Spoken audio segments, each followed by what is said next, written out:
You will hear a number of different recordings and you will have to answer questions on what you hear.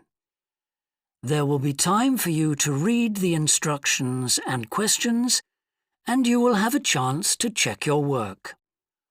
All the recordings will be played once only. The test is in 4 sections. At the end of the test, you will be given 10 minutes to transfer your answers to an answer sheet. Now turn to Section 1. Section 1. You will hear a customer phoning a builder to discuss some work she would like him to do on her home. First, you have some time to look at questions 1 to 6.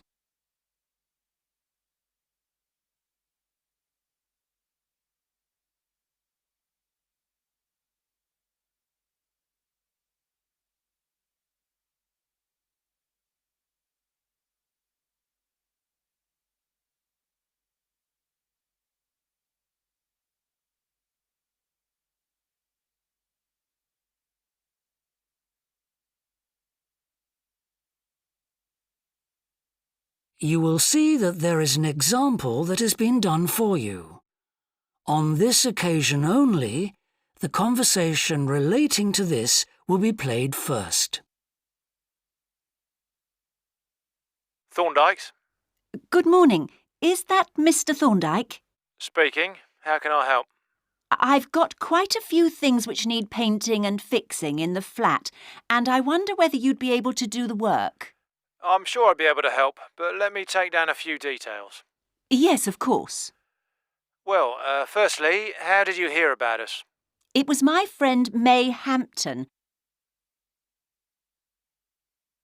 The customer heard of the builder from her friend, so friend has been written in the space. Now we shall begin. You should answer the questions as you listen, because you will not hear the recording a second time. Listen carefully and answer questions 1 to 6. Thorndike's? Good morning. Is that Mr. Thorndike? Speaking. How can I help? I've got quite a few things which need painting and fixing in the flat, and I wonder whether you'd be able to do the work. I'm sure I'd be able to help, but let me take down a few details. Yes, of course. Well, firstly, how did you hear about us? It was my friend May Hampton. You did some excellent work for her a couple of years ago. Do you remember? Oh, yes. That was in West Park Flats. Lovely lady. Yes, she is. And what's your name, please? It's Edith Pargeter. Edith. Can you spell your surname, please? It's Pargeter. Double T, right. And do you live in West Park Flats as well? No, actually, it's East Park, flat 4. Oh, right. That's over the road, I seem to remember. Quite difficult to get to. Yes, it's at the back of the library. Right, I know. And what's your phone number? 875-934, but I'm out a great deal in the afternoons and evenings. So would the best time to ring you be in the morning? Yes. Fine, I've made a note of that. Can I just ask, I'll be in a van, and I know parking's rather difficult round your flats. Where would you recommend? Well, I always tell people in larger vehicles to park by the post box on the other side of the road from the entrance. Good, thanks. And will you be able to give me a full itemised quote? Oh, yes, I'll list all the jobs separately with individual prices. That'd be a great help. No problem. Before you hear the rest of the conversation, you have some time to look at questions 7 to 10.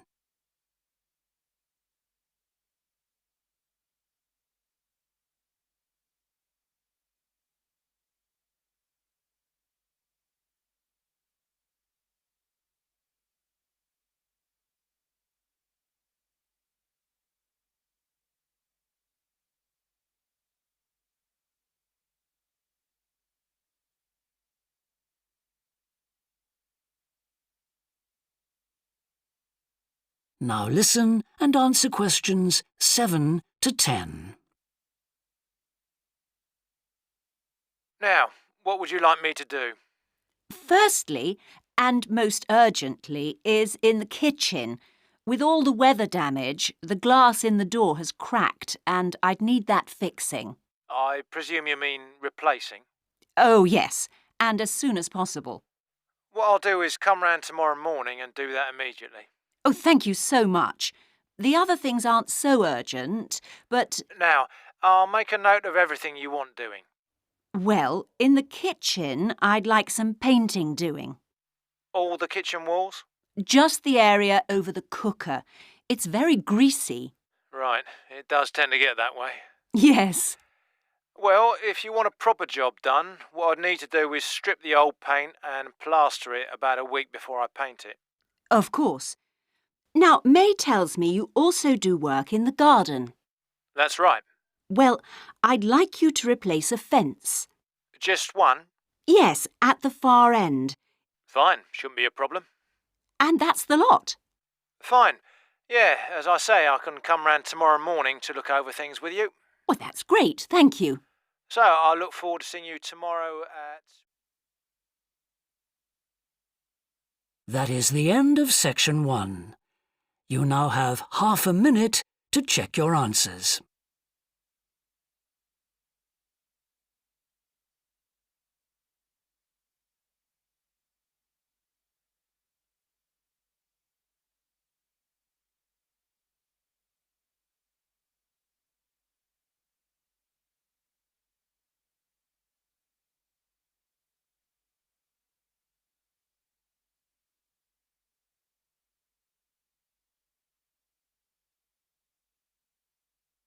Now turn to section 2.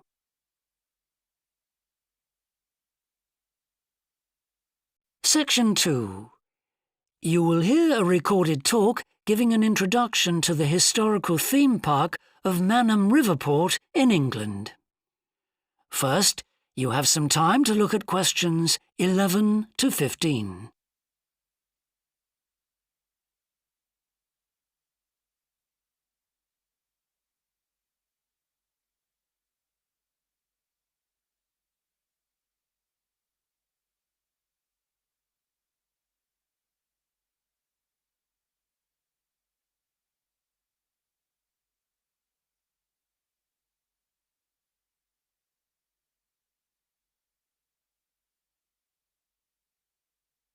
Now listen carefully and answer questions 11 to 15. Welcome to Manham Port, where 1,000 years of history are brought to life. All the family can enjoy a day out at Manham, visit our copper mine, see models of the machinery it used, have your photo taken in 19th century costume, experience at first hand how people lived at different stages throughout history, and especially how children studied, worked and played. The port of Manham is located in beautiful and peaceful countryside, on a bend in the great River Avon, and developed here because it's the highest navigable point of the Avon. Boats can go no higher up this river, and proved a handy place to load and unload cargo to and from the sea, which is over 23 miles away. A small port was already established here when, about 900 years ago, tin was discovered nearby, though it wasn't until the Industrial Revolution, when a tremendous need for metals of all kinds developed, that Manham expanded to become one of the busiest ports in the country. And because it was already so busy, prospectors began to look for other minerals, and by the end of the 19th century, lead, copper, manganese and arsenic were added to the cargoes leaving Manham. In the early days, the ores had been smelted or processed in the same area they were mined. But as demand grew, the smelting process required huge factory furnaces or fires to melt the metal from the rock, and there was not enough coal in the local area, so the rocks containing minerals had to be shipped long distances. Sadly, in the 20th century, the great port of Manham declined, and thousands of workers were forced to emigrate out of the area. The building at the port fell into disrepair, and the place became almost forgotten. But then the Manham Trust was formed to conserve the historical resources of the area. It organised scores of local volunteers to remove undergrowth to find the original outlines of the installations. It then brought in paid professionals to match installations with maps of the original port complex and to set about reconstructing it. Today, you can see the results of this ambitious programme of restoration. The intention, and we believe this will be realised before the end of the year, is to return Manham Port to the condition it reached at its peak as the greatest copper port in the country. Before you hear the rest of the talk, you have some time to look at questions 16 to 20.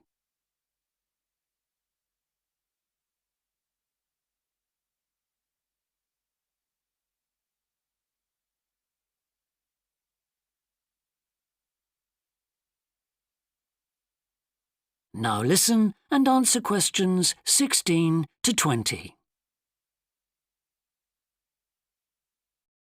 But what can you do and see on your visit today?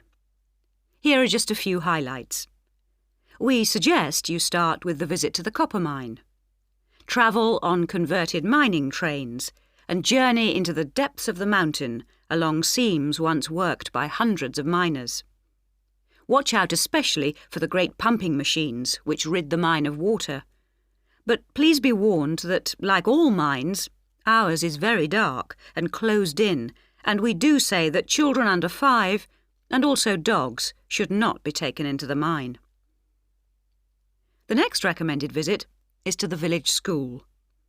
While looking round the classrooms, take a special look at our display of games, which is one of the largest in the world. And it's recommended that you time your visit to coincide with a guided tour. This will give you the opportunity to ask lots of questions. Near the school is the beautiful old sailing ketch called the George. You're welcome to board the boat and look round the cabins. Look out for the ship's wheel, which was missing until only 5 years ago when it was dredged out of the silt by a local fisherman. We have no idea how it got there, but it's been polished and proudly restored to its original place on the boat. Please take care going down the ladders if you wish to visit the lower deck. We don't recommend you allow young children to use them. So we hope you have a memorable visit to Manham Port, and will tell your friends all about us. That is the end of section 2.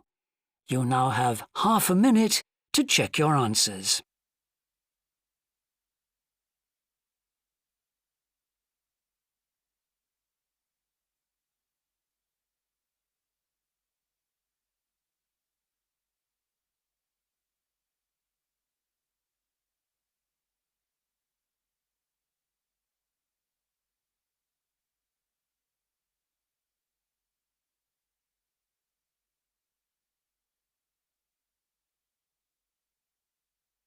Now turn to section 3.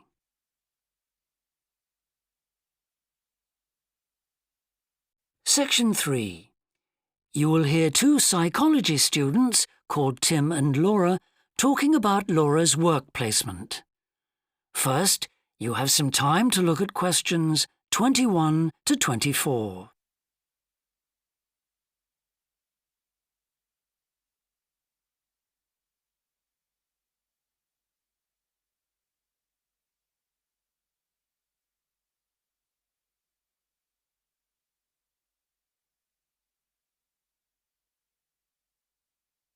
Now listen carefully and answer questions 21 to 24. Hi, Laura. Could you spare a few minutes to talk about the work placement you did last summer? I'm thinking of doing one myself. Hi, Tim. Sure. Didn't you do yours at an environmental services company? That's right.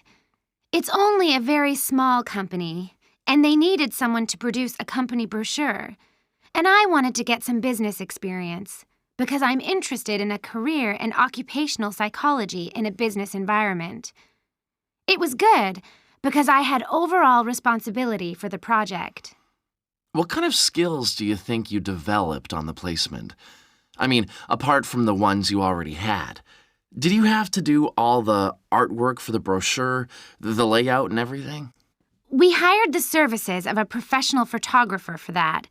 I did have to use my IT skills to a certain extent because I cut and pasted text from marketing leaflets. But that didn't involve anything I hadn't done before. Do you think you got any better at managing your time and prioritizing things? You always used to say you had trouble with that. Oh, definitely. There was so much pressure to meet the project deadline. And I also got better at explaining things and asserting my opinions, because I had to have weekly consultations with the marketing manager and give him a progress report. It sounds as if you got a lot out of it then. Absolutely. It was really worthwhile. But, the company benefited too. Yes, they must have done. After all, if they'd used a professional advertising agency to produce their brochure instead of doing it in-house, presumably they'd have paid a lot more. Oh, yes. I worked it out. It would have been 250% more, and I thought the end result was good, even though we did everything on site. The company has quite a powerful computer, and I managed to borrow some scanning software from the university. The new brochure looks really professional. It enhances the image of the company straight away. So, in the long run, it should help them to attract clients and improve their sales figures? That's the idea, yeah. Before you hear the rest of the discussion, you have some time to look at questions 25 to 30.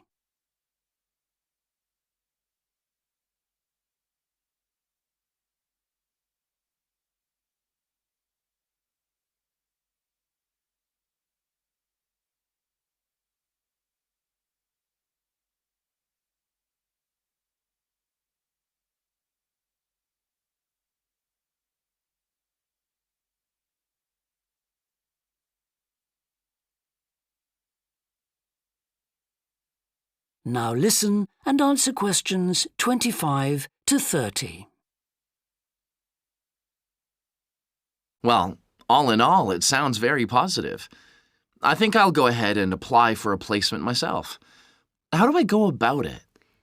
It's easy enough to do, because there's a government agency called STEP, S-T-E-P, that organizes placements for students. You should start by getting their booklet with all the details. I expect you can download one from their website. Actually, they've got copies in the psychology department. I've seen them there. I'll just go to the office and pick one up. Right.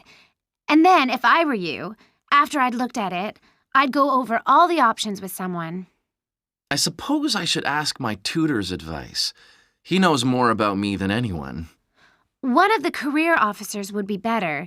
They've got more knowledge about the jobs market than your personal tutor would have. Okay. And then, when you know what you want, you can register with STEP. You'll find their address in the booklet. And once you've registered, they assign you to a mentor who looks after your application. And then I suppose you just sit back and wait till you hear something?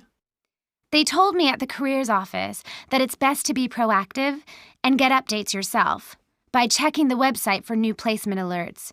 Your mentor is supposed to keep you informed, but you can't rely on that. I don't suppose it's a good idea to get in touch with companies directly, is it? Not really. But it is the company who notifies you if they want you to go for an interview. You get a letter of invitation or an email from personnel department. And do I reply directly to them? Yes, you do. STEP only gets involved again once you've been made a job offer. Right. So once you've had an interview, you should let your mentor know what the outcome is? I mean, whether you're offered a job and whether you've decided to accept it? That's right. They'll inform the careers office once a placement has been agreed, so you don't have to do that. Is that all then? More or less. Only once you've accepted an offer, you'll probably have to supply a reference, because the placement will be conditional on that. and that's something you should ask your own tutor to provide. He knows about your academic ability and also about your qualities, like reliability. Well, thanks very much for the information. I'm starting to look forward to... That is the end of section 3. You now have half a minute to check your answers.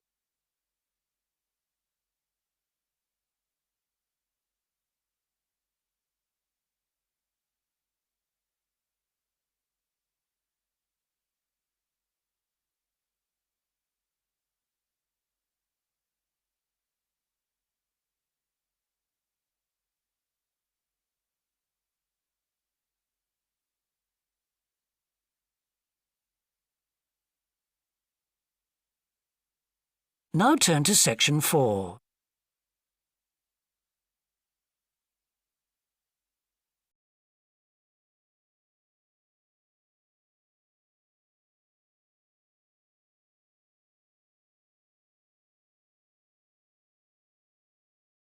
Section 4. You will hear a woman talking to a group of first-year science undergraduates about the developing science of nanotechnology. First, you have some time to look at questions 31 to 40.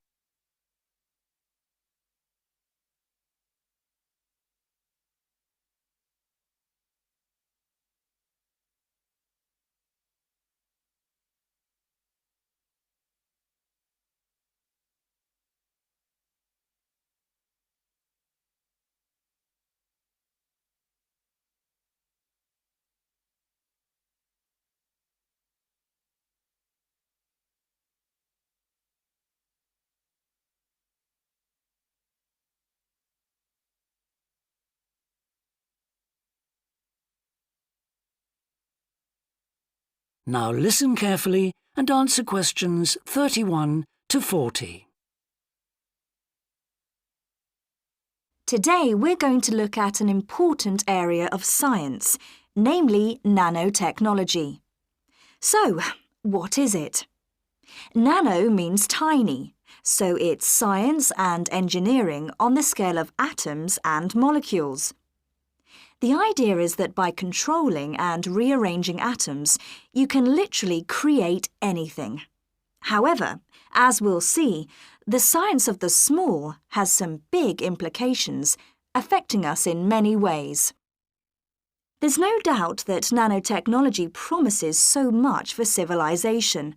However, all new technologies have their teething problems. And with nanotechnology, society often gets the wrong idea about its capabilities. Numerous science fiction books and movies have raised people's fears about nanotechnology, with scenarios such as inserting little nanorobots into your body that monitor everything you do without you realizing it, or self-replicating nanorobots that eventually take over the world. So, how do we safeguard such a potentially powerful technology? Some scientists recommend that nanoparticles be treated as new chemicals, with separate safety tests and clear labelling. They believe that greater care should also be taken with nanoparticles in laboratories and factories. Others have called for a withdrawal of new nanoproducts, such as cosmetics, and a temporary halt to many kinds of nanotech research.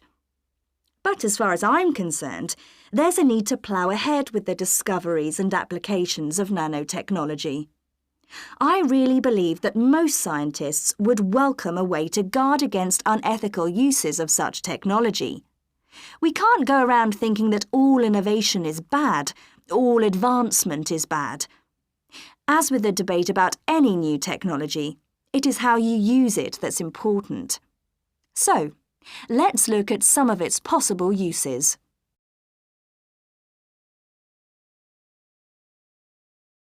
Thanks to nanotechnology, there could be a major breakthrough in the field of transportation, with the production of more durable metals. These could be virtually unbreakable, lighter, and much more pliable, leading to planes that are 50 times lighter than at present. Those same improved capabilities will dramatically reduce the cost of travelling into space, making it more accessible to ordinary people and opening up a totally new holiday destination. In terms of technology, the computer industry will be able to shrink computer parts down to minute sizes. We need nanotechnology in order to create a new generation of computers that will work even faster and will have 1,000,000 times more memory, but will be about the size of a sugar cube. Nanotechnology could also revolutionize the way that we generate power. The cost of solar cells will be drastically reduced, so harnessing this energy will be far more economical than at present. But nanotechnology has much wider applications than this and could have an enormous impact on our environment. For instance, tiny airborne nanorobots could be programmed to actually rebuild the ozone layer, which could lessen the impact of global warming on our planet. That's a pretty amazing thought, isn't it? On a more local scale, this new technology could help with the cleanup of environmental disasters, as nanotechnology will allow us to remove oil and other contaminants from the water far more effectively. And if nanotechnology progresses as expected, as a sort of building block set of about 90 atoms, then you could build anything you wanted from the bottom up. In terms of production, this means that you only use what you need, and so there wouldn't be any waste. The notion that you could create anything at all has major implications for our health. It means that we'll eventually be able to replicate anything. This would have a phenomenal effect on our society. In time, it could even lead to the eradication of famine through the introduction of machines that produce food to feed the hungry. But it's in the area of medicine that nanotechnology may have its biggest impact. How we detect disease will change as tiny biosensors are developed to analyse tests in minutes rather than days. There's even speculation nanorobots could be used to slow the ageing process, lengthening life expectancy. As you can see, I'm very excited by the implications that could be available to us in the next few decades. Just how long it'll take, I honestly don't know.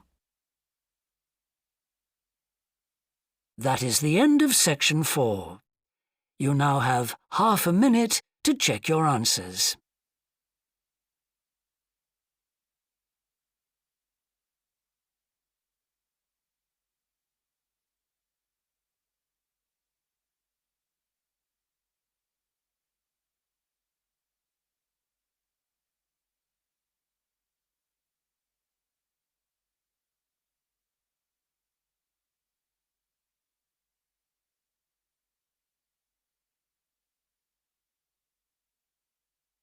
That is the end of the listening test.